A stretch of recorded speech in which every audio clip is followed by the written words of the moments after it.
When I point out the simple fact that in the Quran, it talks about how God made people believe, made it look like Jesus was actually crucified when he really wasn't. In 2 Thessalonians 11, the Muslims will quote from the New Testament to point out, look, for this reason, God sends them a powerful delusion so that they will believe the lie, and so that all will be condemned who have not believed the truth, but have delighted in wickedness. My question is, if your God is willing to have people believe in a lie or send them a lie, let's say Christianity was all a lie and that everyone who's a Christian is really blind and they're following a lie, therefore they're going to be condemned and damned by your God, how do you know you're not being tricked? How do you know your God's not playing a trick? If he's able to do that with that many human beings on planet Earth, how do you know you're not also being duped into the same thing? Bismillahirrahmanirrahim. Salatu wassalamu ala rasulillah. Assalamu alaikum wa rahmatullahi wa barakatuh. First of all, the question itself is wrong. You don't quote a verse from the Bible and force us to reconcile our faith with it. We don't believe that God does that. We don't believe that if God showed something to people, he will condemn them for believing in it. Especially if they received no warning about it, meaning if they were not aware that Jesus is not going to be crucified, then they won't be condemned for believing that Jesus was crucified. Actually, the belief of Jesus being crucified is not considered as disbelief before the Quran was revealed.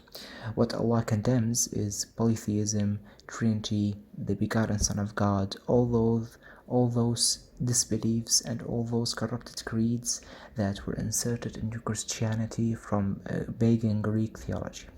This is what God condemns about the Christians in the Quran.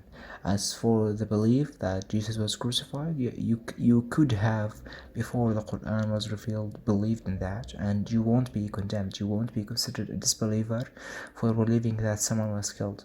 Many prophets were killed. If you have witnessed them being murdered or have heard the news and you did not receive a warning about that they were not actually killed, or you did not receive a revelation from God that explains to you the reality of what happened, you won't be condemned. Though the question is wrong. We don't believe that whoever believes that Jesus was crucified is going to hell. That is false. The core belief of Christianity and Islam and Judaism is monotheism.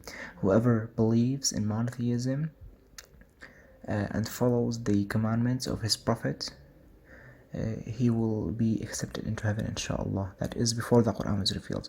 After the Quran was revealed, anyone who disobeys the Quran, who disobeys Allah, who disobeys the messenger of Allah, is considered a worthy of hell, whatever his creed was. Meaning that even if you are a monotheist today, it won't be accepted from you, except that if you become a true Muslim and followed the commandments of Allah and the Sunnah of the Prophet Muhammad sallallahu alaihi wasallam. Assalamu alaikum wa rahmatullahi wa barakatuh.